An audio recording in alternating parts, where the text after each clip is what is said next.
Three, two, one. Welcome to The Peaceful Truth, the podcast where we talk about everything from women empowerment, feminism, and everything in between.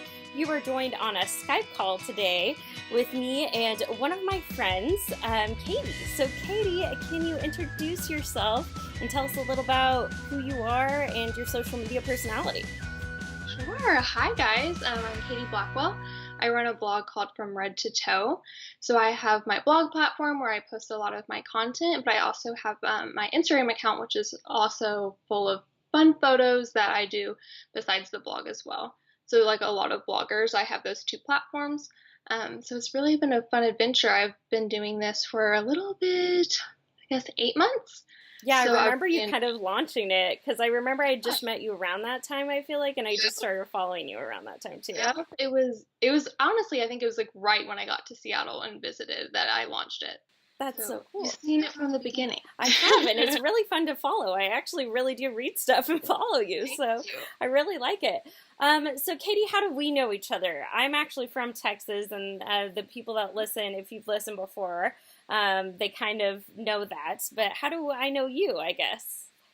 So small world, we're from the same hometown, but we never knew each other back then. And then one of my best friends from college, Sarah, who has been on before, that's your roommate, that's how we've kind of met. I went up to Seattle to visit Sarah, and I met you then, and that's how we became friends. Which is such a small world. I know. I think it's because like we went to the rival high schools, and also I'm a few years older. It just like didn't align, and it's so weird that we didn't know each other. I know. But hey, funny how those things work out. It is funny. It is funny. And then, did you go to UNT too with Sarah? Yeah. Okay. So awesome. We went to college together. She was like my suite mate in the sorority house. We actually knew each other growing up. We played like on rival basketball teams. So I knew her growing up, and then when we went to UNT, we connected that way, and we became friends freshman year. And then she ended up rushing our sorority. And that's how we became really close. And then we lived together our sophomore year in the sorority house. Well, that's so cool. That's really cool.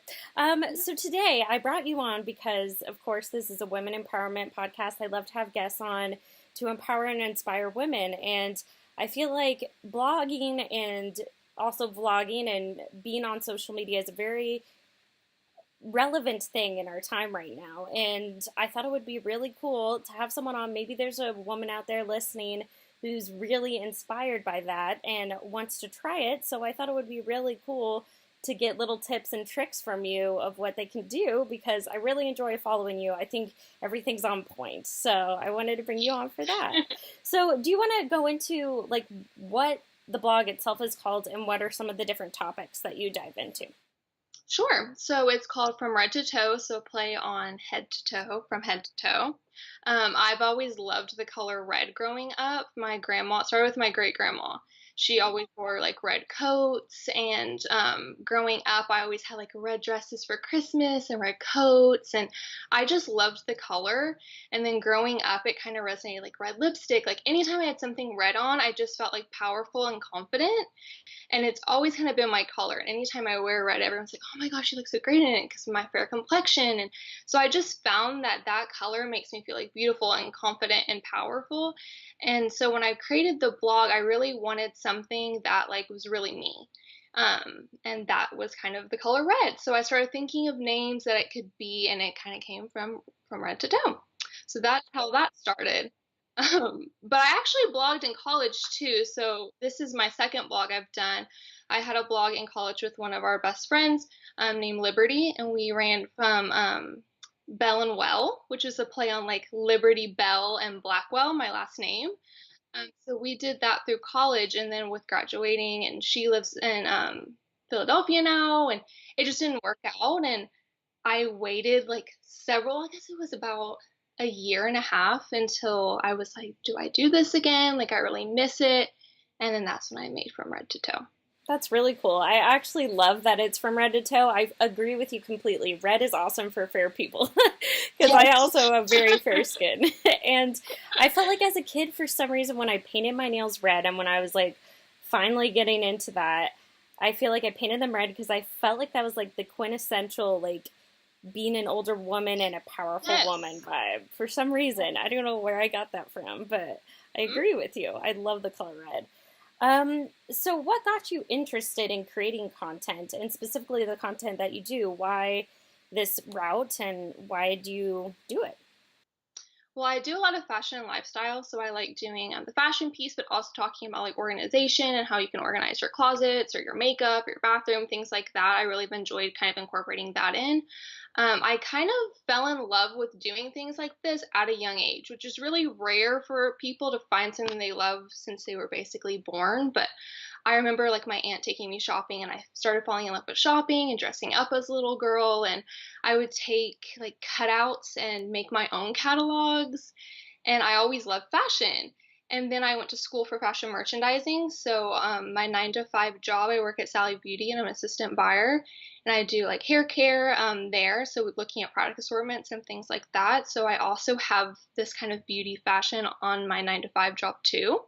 So this is kind of my extension, my more of like creative extension where I get to really share that with the world, not just behind a computer That's really on my cool. typical day. We Yeah. we have done a few episodes on like, and I wanted to get your perspective because for me this podcast is like similar to your blog in that I'm in production and I like producing things. So this podcast is kind of like my side hustle. Mhm. So for you, why do you think it's important beyond your 9 to 5 to have these things outside of it that you're not only defined by your 9 to 5? So why do you feel like that's important, and how does it contribute to your identity and self confidence to build something else? Yeah, I think it's just like an amazing outlet. I feel like so happy and I have so much fun when I get to go and shoot outfits. And I've always, like, you can ask me, my friends, like, I always love giving fashion advice and like helping people put looks together. I've always loved doing that growing up. And so I feel like it's like my way to connect with people that might need that help, that don't have that friend or they don't have that person they feel like they can go to.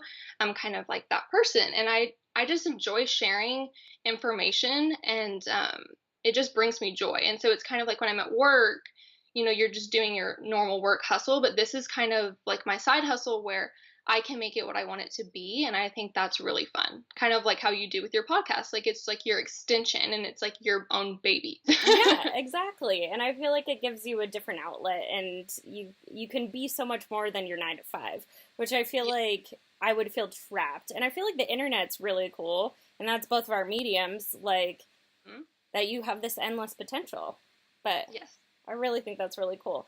Let's see. So, what are the steps you took to set it up? How do you get started in the blogging world, and how do you kind of get that marketing started as well?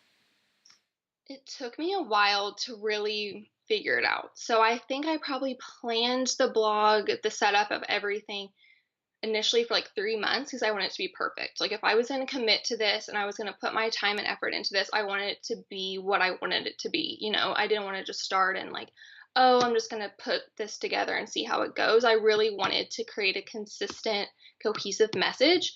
So it started off with like, actually, do I have the time to do this? And can I really commit to it? So getting there, talking to friends, like getting that support that you should really do what you want to do and love. And then going into the technical side of, buying a domain, getting your website, figuring out how to set it up. It was a lot harder than what we did in college because I used a different platform, WordPress. So figuring out how to even make a website took a lot of time, but I just did a lot of research and I set that time aside to work on it. So I think probably in all it took about like 3 months to really get everything set up and have content planned and have a clear vision of what I wanted to do. That's really cool. So it does take time. It's not like if you create a blog, it doesn't Yes. just like pop out. No. It does take some effort. So let's see. What all do you do per week to maintain it? Like, what does, like, it's hard to balance a social life outside Mhm. of it and also balancing work and a side hustle. So, how do you set this time aside and organize it? So I have two friends at work that I kind of started talking to them about this idea, and she's a photographer and she's trying to get into photography, and she said, "Hey, I would love to take your pictures for you." and get practice. So her and then another friend at work who's kind of like are behind the scenes, like she'll help us with props, vision. We go and do photo shoots together. So we do those. We try to do them like twice a week, but with 3 schedules, like figuring it out. Sometimes we do them like back to back weekends. Sometimes we do them twice a month. It just depends. But that really helps. Like, I'll have a clear vision of what I want to shoot that day. Like, these are the looks I have. This is the content I'm planning. And we'll go and shoot a bunch of outfits to have just kind of as backup. I'll take pictures in like my everyday life too.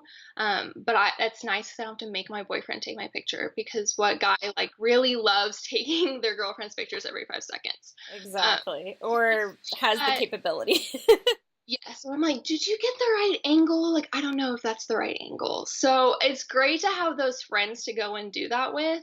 Oh, we have a furry friend. We do. My cat just walked on screen. He has to be a part of everything. So Love Binks is always a part of it. it. um, Sorry, I love cats, so that just got me It's all sidetracked. good. So does your best friend and my roommate, Sarah. So we all love cats. Love Center of the cats. ditch. But for planning content, that's how I kind of do the photography side of it and getting the shots. And then I always keep a running list of ideas that I want to do for blog posts. So I have just a notebook where I keep kind of all my ideas together. And then I have calendars where I will map out what I'm going to post every day. You learn as you go. Like, I've learned I don't have as much engagement on the weekend. So I try to post like Sunday through Thursday. And then Friday and Saturday are my off days. So you really learn as you go, because in the beginning I only posted like probably like 3 times a week, and then you get more experience and you get more knowledge on what you need to be producing, and that's really helped. Oh, that's really good insight, actually, into what times, because definitely on social media it has to do with timing for sure. Yes. Let's see. Um, so what does it have to, you just mentioned that it takes a lot of consideration where you have to plan things out in advance, and that kind of answers my next question. But planning on Instagram, that's something for me. Like, I would love to really like spend more time creating and developing my own personal brand on Instagram, but I just know it takes a lot of that forethought, which I'm not willing to invest, which makes me not an influencer in that way. So what all does it take to plan? You mentioned you do twice a month. Beyond that, do you do any other planning, or is Instagram your main channel for marketing too? Yes, Instagram is my main channel for marketing. Besides my blog, I really just post on Instagram. I'll post my pictures on Facebook as well, but that's usually like an older following. You see much more engagement in a younger audience on Instagram than on Facebook. So I really post that for like my family. And I mean, it's good to have that branding on Facebook too, but Instagram is really where you're going to get like all your comments, all your engagement. So I use Facebook kind of on the side too, and I'll post on Pinterest as well. But my main things are Instagram and then my actual website. So I have my content calendar where I'll plan that out. And then I have an app called Plan, which is kind of just like a grid of Instagram. And it lets you plan out your pictures. So you can see like, Oh, these pictures look good together. Does it look weird? Should I move this around? Should I add this color in? Which really helps visually. So you're not having to like post something on Instagram real quick and delete it and then see how it looks. So I use that app a lot. oh, good Which is idea. cool. Yes. That's a good life hack. I feel like a lot of people don't know about that. And you know what? Maybe they do, because then I see like people like, I think my most recent example was Ariana Grande, where they have like 3 pictures laid out that actually builds a bigger picture for something else. So I guess that's how they do it. Like filters and stuff like that. I use like a preset from Lightroom. So you kind of find your cohesive filter that you like, so you're not posting all different kinds of things. I'm not really into like the really light wash or the really dark, so I kind of have like a mix of a feed, but it all still has the same filter on it, so it goes together. Oh, cool. That's another good life hack. My cat is literally putting his tail right in my face. I love it. Oh, yes. Always inserting himself. So what keeps you interested and motivated? Well, I've loved fashion my whole life, so that in itself, just like the passion I've had since I was a little kid, always keeps me going. But I love listening to different podcasts. There's some influencers I follow that are just like really inspirational to me. I actually wrote them down so I didn't forget. because I wanted to share them and I didn't want to leave anyone out. So the podcast I listened to, two of the influencer, more driven ones, is called the Influencer Podcast with Julie Solomon, and then Gold Digger with Jenna Kutcher. So those are a lot about like branding, influencer, Instagram, things like that. And then I listened to Second Life and How I Built This, and those talk more to like bigger influencers or brands, fashion designers. I just find that interesting, and it's cool to see how someone can start off at like nothing and see how they build this huge brand or platform. So I like those two. And then I listen to also Pop Fashion, which just talks about fashion news. So that pertains to like my work life, but also it's interesting to keep up with what we're seeing in the fashion industry. So those are some podcasts that keep me like motivated, interested. And then blogger wise, Kathleen Barnes is like the funniest human. She's so relatable. She's blogger goals. I just love following her, and the content she posts is really similar to things that I post, so she really inspires me. That's really cool. It's like a science to it. I feel like the older generation is like, oh man, you just like blog and like post on Instagram all day. Yes.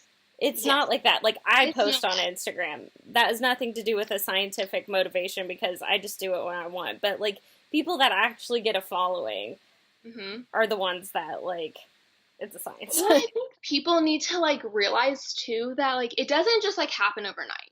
And I have to remind myself that because some people like I started this blog because I loved it, like I wanted to do it. I didn't necessarily say, "Oh, I'm going to start this and then like tomorrow I'm going to quit my job and this is going to be my full-time career." Like I did this because I had a passion, not necessarily to make money. And all these bloggers that have been successful, they like say that when they go on podcasts, on their own platforms, they talk about it that they did this because they love the industry and they love to share the information.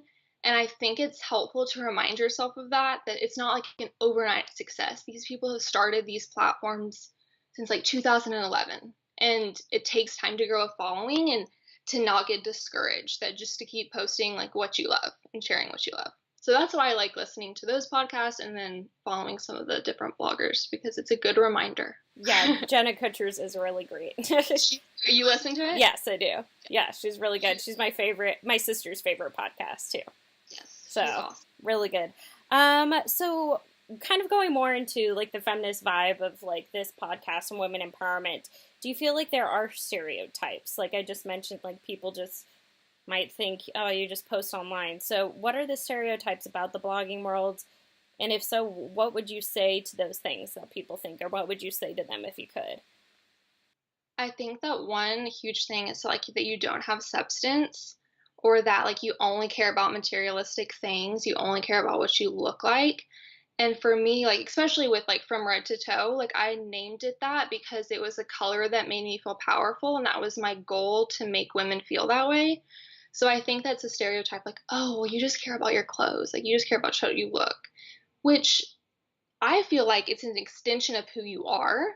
And if you go into the workday, like if you have like a badass pair of heels on or like an outfit and you just feel ready to like take on the day, I think of that with fashion. I don't think of it as like, oh, I'm just doing this to look pretty. So I think that's a stereotype, and there could be people out there that are like that, but I think that's not everyone. So you kind of get pigeonholed like, oh, you just care about like designer and all that. So I think that's a huge one.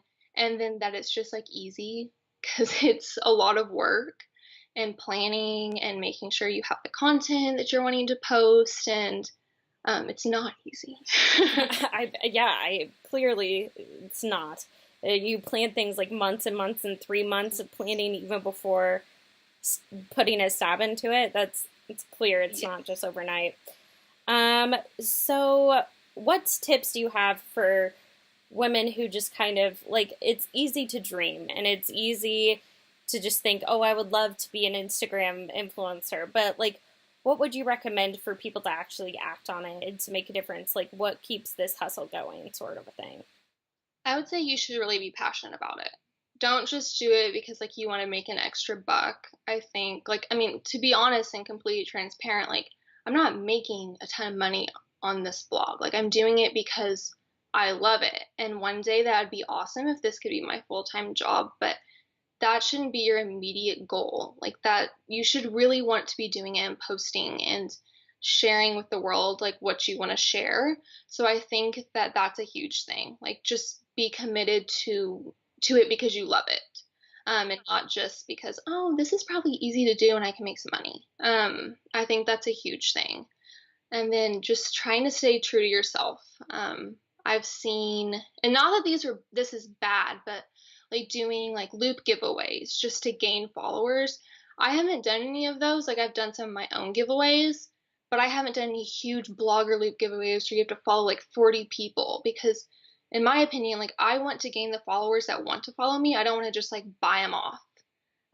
So that's something that I've tried to stay true to myself, and not saying that's a bad thing because I've thought about trying it out and seeing if you do gain like some really loyal followers from that. But I just haven't done that yet because I really want to grow myself based on like myself and not just because I'm giving something free away. That's true. Yeah, because some people just, yeah, I guess just post out into the world, but are people actually even paying attention to that? Like sometimes I'll notice a few people like start to follow me and then they unfollow me. And you can tell those people aren't even looking at your page. Yes, and I do not do that. I hate that's one of my pet peeves is like the follow unfollow game. Like a lot of people will like follow a bunch of people just for them to follow back, and maybe they stay following them, but a lot of times they're gonna unfollow you. And I just don't think that's just not a true relationship. I have found some like amazing girls through the blogging community, and I've created amazing friendships through it. But then there's sometimes that I'm like, I just feel like people think it's a game, and I just don't treat it that way. I just really want to be true to myself and gain like a loyal following. Very true. Do you ever feel like you need to unplug? And how do you stay mindful of the time you spend online? Yes. For me, I mean, I'm not on my phone like when I'm with like my friends and family. If it's like a serious conversation, I'm always like, oh wait, let me go like check my post. Like I'm not like that at all. But obviously we live in a time where social media is huge. So sometimes you do realize, like I see my screen time on my Apple, how they give you that now, and I'm like, oh, I should like get off my phone a little bit more. But I love to read. And that's something I try to incorporate to my blog as well as like I've been sharing like my monthly book I've been reading. So I love doing that. Like I've been trying to especially like, get off my phone before I go to bed and like start reading. And that's kind of like my main outlet that I like to do when I'm getting off social media is Nice. reading. Good. Yeah. So is there anything else that I skipped over? Because I know I had a list of questions and I kind of bounced around based on what you said, or anything else that I haven't asked that you would like to add that I haven't mentioned? I don't think so. I think that, I mean, no matter if it's like a podcast, if it's an Instagram, if it's a blog, I think it's always important to find a hobby that just like makes you happy. Because I know I have a lot of friends that they don't like social media things, they don't like taking pictures, but they love to go hiking or they love to read. You just need to find something that just really makes you happy, that gives you like something to look forward to. I think that's huge. And for me, it's my blog, but not everyone wants to be in front of a camera. And I think it's just finding that thing that makes you excited. I agree. Couldn't agree more. So where can people follow you? And one more plug, where else can people like search you and that sort of thing? Yeah, so my blog is from redtotoe.com, so you can read all my blog posts there. My Instagram handle is Katie Blackwell _, and then my Facebook page is just, it's facebook.com/ from red to toe. And I also have a Pinterest. If you like Pinterest, that's just Katie Blackwell _. Perfect. Well, Katie, I actually wrap up. Sorry to put you on the spot. I didn't put this on the list of questions. I did send her the list of questions, people, just to be fully transparent. But what is the thing you're looking forward to most this week? Oh, wow. It could be anything. Anything. Man, this is a tough one. Well, honestly, I just posted a blog post right before we got on here that I'm really excited about. I'm talking about spring trends, and it's probably my favorite blog post I've ever written. So I did like a lot of research, like on runway trends, and pulling like pictures from celebrities, the runway, street style. So that was actually really fun to do. So I'm pretty excited about that, and I just posted that one. I need to go check that out then. My trivial thing is I just ordered a new bikini on Fashion Nova, actually, which was the first time I used that website. And it looks pretty good. And so I'm actually, now that they're done, I'm excited to lay out in this bikini. Yeah, I'm ready for it. It's the first day of spring, so we have that to look forward to. It is, thank goodness. Especially in Seattle. I know you know through Sarah, we are so happy to see the sun again. Yes, I'm sure. Awesome. Well, thanks, guys. Thanks for tuning in. Bye, Kitty. Bye.